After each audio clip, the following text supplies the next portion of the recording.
through a lot of personal work, both professionally, privately, self-generated, you name it, expensive work, I have come to realize that we are far too hard on ourselves. That is in no way an excuse to justify infidelity. That's in no way any form of, oh, be nice or be kind to the unfaithful or the addict. Or I know that quite often any word I say can be misconstrued if there isn't some qualification to it. And so today, I want to explain something that happens to all of us in recovery, particularly when we start to feel a little sense of hope, a little sense of momentum, or even comfortability with where we're at. You see, what happens is we start to feel like we've absorbed the damage of it all, and we are starting to do some recovery work. Maybe it's an online course. Maybe you do a weekend intensive. Maybe you're just reading articles, or you do the free boot camp at a Fair Recovery. Maybe you just start to feel a sense of you can breathe. And so there is a little bit of positive momentum, and then out of nowhere, something happens. There's a trigger, there's an anniversary, there's kind of an attack with gossip or accusation, or so many different threats, if you will, that can happen to the couple who's in crisis, trying to move forward in recovery or repair work. There's this moment where you experience a setback. And I'm talking about relatively minor setbacks. I'm not talking about necessarily new information, although this could apply. I'm not talking about they relapsed. I'm talking about that moment, and there's a million of them where you start to go, okay, I'm kind of accepting where we're at. And then something happens, and then it completely sets you back with a sense of almost self-directed animosity or anger. Or maybe you get angry at your spouse or partner, and you feel this kind of anger and disappointment, but in this scenario, most of the time it's directed at yourself for getting your hopes up, or feeling like you were going to make it, or starting to love yourself again. And I want to give you a tool today that I think is absolutely essential for regular life, but really for recovery or repair work. And that's called giving yourself compassion for the fact that it's okay to be in process. You see, you haven't arrived yet. I haven't arrived. It's been 14 some odd years. We're doing great. Samantha and I don't deal with issues like infidelity, but we do deal with issues of communication and how to pay this bill and how we're going to put the kids through college, and you didn't fold the laundry right, you didn't do the dishes right. I mean, you know how it is. I can go on and on. But the fact is that we're human beings, and we're not perfect, and we haven't arrived, and we are in process. And one of the most freeing things that I learned was being okay with the fact that first, I was in process, and I didn't have to do everything right, although I was trying. And I didn't have to say everything right, although there was effort and there was a desire. It was also very freeing to extend mercy and compassion to Samantha at the fact that she was also in process. You see, you're in the process of recovery. You're in the process of healing.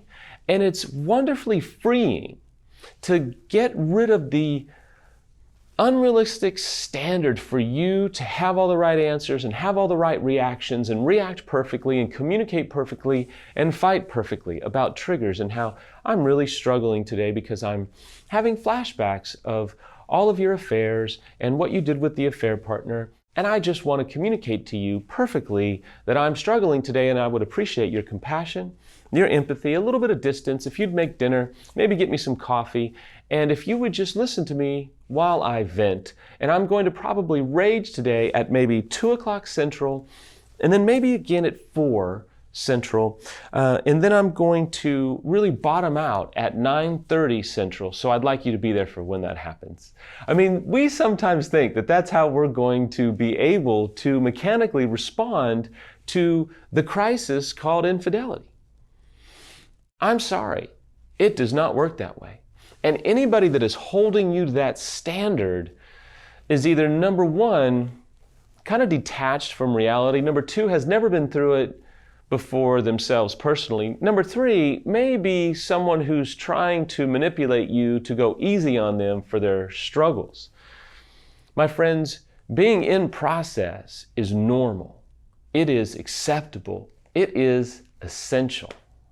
There's a normal temptation that, well, look, Samuel, I've done EMDR or ETT or, years of therapy. I shouldn't be where I'm at. Or there's a mentality that says, look, I've had some really good work. I should be over it by now. Well, how long has it been? Well, it's been about a month. Well, it doesn't work that way. Look, I've had some pretty amazing moments through EMDR and ETT. If you're just joining us or somewhat new to those vehicles, if you will, they are wonderful forms of treatment for PTSD, trauma, and the sense of devastation that comes along with the choices that we make or the choices of others that we have been subjected to. I haven't really found the moment to talk about those yet because they're not necessarily infidelity related, but they're life-changing. I don't know that I could talk about them without becoming incredibly emotional. Not from the fact that I'm still stuck in them, but from the fact that they were so freeing. Even with those moments where some pieces were put together and I was like, wow, that makes all the sense in the world as to why I've done what I've done or do what I do or react the way I react with Samantha or my kids. I still am in process. Now, I'm further down the road. Samantha's further down the road. But you are probably not. Or maybe you are a couple of years in. I don't know. But to think that you're not going to be in process is a mistake.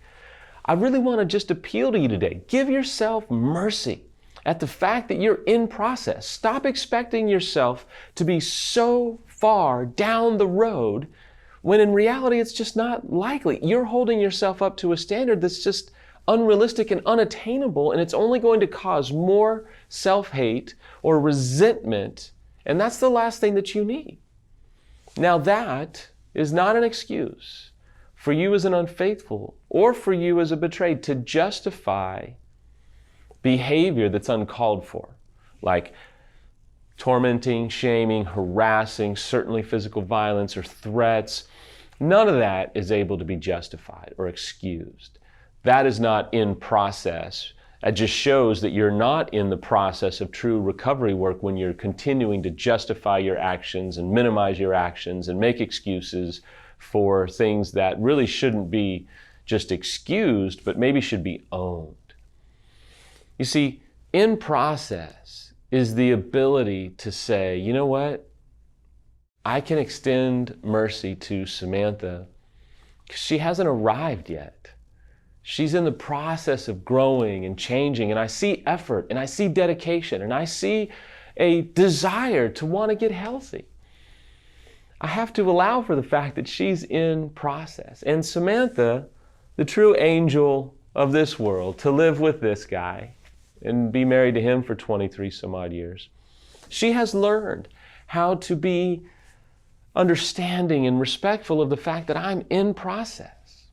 I'm growing, I'm changing, I've had some wonderful breakthroughs, and I still make mistakes, not infidelity related, but I still blow it. I still make assumptions. I can be an idiot at times. But you know what? I'm in process, and you're in process, and that is okay. It's all right for you to be in process. This is devastating for you to work through. This is devastating for you as an unfaithful to work through when you've done what you've done. Take a break today. Be compassionate with yourself and allow yourself to be in process.